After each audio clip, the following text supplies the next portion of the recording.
त्यांनी माझी भेट घातली नाही, मग त्यानंतर काय ठरवलं आणि आमचे तारखेड्याचे आर पाटील झाले, राजू पाटील झाले आणि आलम दादा तसेच किरण निकम यांच्या सर्वांचा सहभाग आहे आणि यांच्या सांगण्याने मी प्रवेश केला आणि मी जाहीर प्रवेश झाला. सर्वांचा धन्यवाद करतो आणि आभार व्यक्त.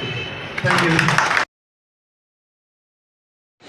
शिवसेनेचा एक सदस्य म्हणून अंजद भाई आणि तुमचं सगळ्यांचं मी शिवसेनेमध्ये मनापासून स्वागत करतो. तुमचं सगळ्यांचं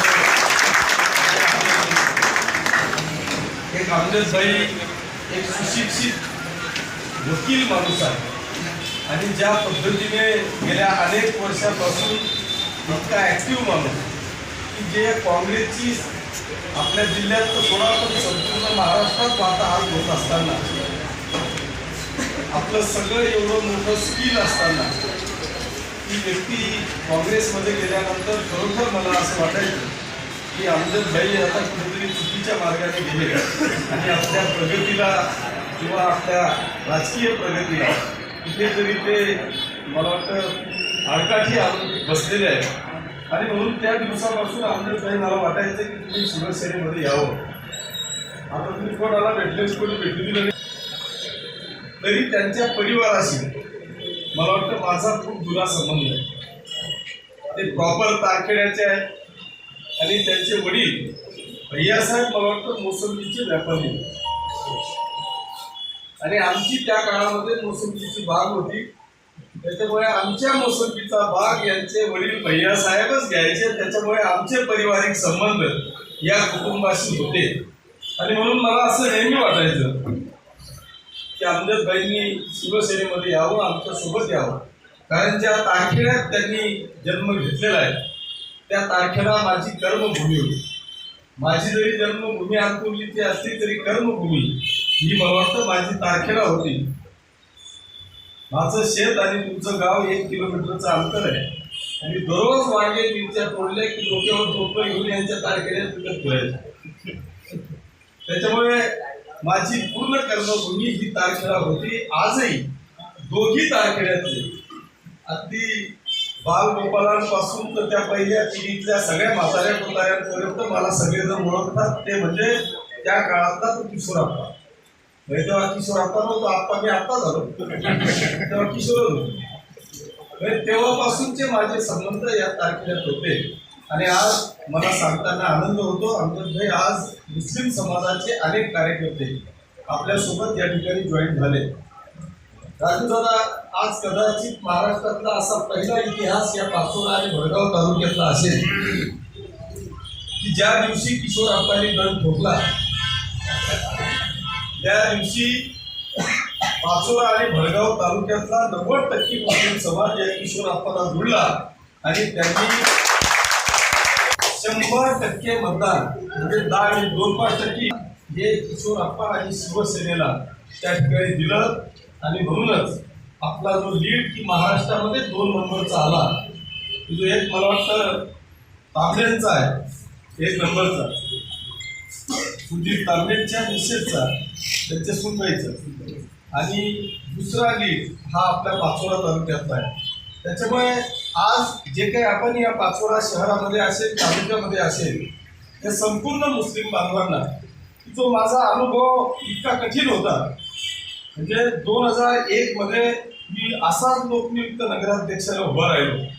जेव्हा 2001 मध्ये उभा राहिलो त्यावेळेस मला एकही मुस्लिम समजलं, पण मी जिंकल्यानंतर, तेव्हा पण जिंकलो होतो, पण जिंकल्यानंतर मी सगळ्या मुस्लिम समाजामध्ये गेलो आणि त्यांना सांगितलं होतं, पहिले केळे वाटायला त्यांच्यापासून सुरुवात केली आणि त्यांना सांगितलं की मी एक दिवस असा येईल की हा किशोरप्पा मुस्लिमांच्या हृदयामध्ये स्थान केल्याशिवाय राहणार नाही.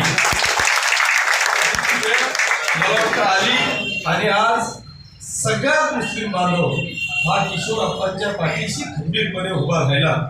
हे खरं म्हणजे अत्यंत अभिमानाची गोष्ट आहे. अर्थात उभा राहिला म्हणजे त्याला असं कारण नाही की किशोरप्पा गोड बोलतो त्याच्याकडे चालले जा, त्याच्या मागे अनेक कारणं आहेत की मी एकही मुस्लिम समाजाची गल्ली की जिथे सायकल जात नव्हती, जिथे रोडगाडी जात नव्हती, त्या मुस्लिम समाजाच्या आता घरातले आपण क्लीन केले आणि सगळ्यांना एक चांगल्या पद्धतीचं जगण्याकरता ज्या गोष्टी लागतात, मग ते रस्ते असतील, ड्रेनेज असेल, पाणी असेल, या ज्या प्रामुख्याच्या गोष्टी आहेत ह्या सगळ्या गोष्टी आपण त्या ठिकाणी करण्याचा प्रयत्न केला. दुसरा एक महत्वाचा मुद्दा मी हाती घेतला तो म्हणजे आमदारबाईच्या काँग्रेसने आणि शिवसेनेच्या बाबतीत असं भूत घातलं, अरे वो बोगस आहे, वो डेंजर आहे. हे सगळेजण साक्षीदार आहेत. आमच्या पाचोऱ्याचे अनेक जे कार्यकर्ते आहेत हे सगळे साक्षीदार आहेत. जिवंतपणी तर तुम्हाला वंचित ठेवलंच, पण मी 2-4दा कब्रस्तानमध्ये आपल्या अंत्यविधीसाठी गेलो आणि अंत्यविधीसाठी गेल्याच्या नंतर कब्रस्तानची अशी पोझिशन होती की पहिला जे काही बॉडी पहिले ठेवलेली असेल, जी कबर पहिल्यांदा असेल, दुसरी बॉडी घेऊन राहताना पहिल्या हड्ड्यावरती यायच्या की हे कोणाला मतदान करतात ते जाऊ द्या, पण शेवटी हा माणूस आहे. मी क्षणाचाही विलंब न करता हिंदू स्मशानभूमीला लागून ती 2 एकर जागा मुस्लिम कब्रस्तानसाठी त्या ठिकाणी दिली, तिला डेव्हलप केली. शहरामध्ये आनंदात आहे, पण मेल्यावर सुद्धा सुखाने जायची व्यवस्था आपण या पाचोरा शहरामध्ये केली.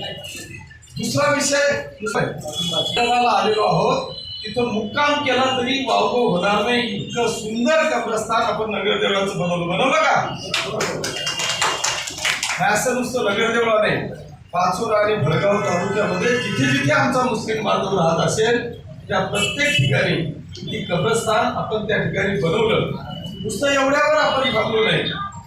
या पाचोरा शहराचं नाव पोलीस स्टेशनच्या नकाशावर किंवा जळगाव जिल्हा SP-च्या कार्यालयामध्ये आपल्या या पाचोरी हिंदू मुस्लिमांच्या दंगली होतील अशा पद्धतीचं चित्र आपल्या ह्या संपूर्ण जळगाव जिल्ह्यामध्ये होतं. त्याच्यामुळे कुठलाही SP आला की तो पहिल्यांदा ज्यांच्यावर गुन्हे राईटचे आहेत त्यांना हद्दपार करा. एकाही सणाला यांना राहू द्यायचं नाही. एकही मुस्लिम आणि एकही हिंदूला हद्दपार होऊ दिलं नाही आणि राईटचा गुन्हा आजपर्यंत एकही होऊ दिला नाही. याच्याकरता खऱ्या अर्थाने मुस्लिम समाज हा किशोरप्पाशी जुळलेला आहे. कारण सगळेजण अतिशय एकोप्याने नांदत आहेत. कुठे काय होत आहे मला माहित नाही, पण आमचं पाचोरा तालुका, आमचा भडगाव तालुका हा अतिशय या गोविंदाने हिंदू मुस्लिम एकमेकांच्या खांद्यात हात घालून 100% चांगल्या पद्धतीने वागतायत याचा मला सार्थ अभिमान आहे. म्हणूनच आज तुम्ही आलात, तुमचं सगळ्यांचं मी शिवसेनेमध्ये स्वागत करतो. अमजदभाईंच्या नेतृत्वाखाली आलात. मी अमजदभाईंना या निमित्तानं सांगेल की आपण काळजी करण्याची जे जे काही आपला बॅकलॉग असेल, जो काही अन्याय आपल्या समाजावर या ठिकाणी झालेला असेल, तो अन्याय आणि तो बॅकलॉग आपण 100% भरून काढण्याचा प्रयत्न आपण या ठिकाणी करू अशी ग्वाही आपल्याला या निमित्तानं मी देतो. आता तुम्ही या सगळ्यांचं नेतृत्व करावं लागेल. याच्या करता आपल्याला सगळ्यांना या ठिकाणी पुढे यावं लागेल. कारण बाजूला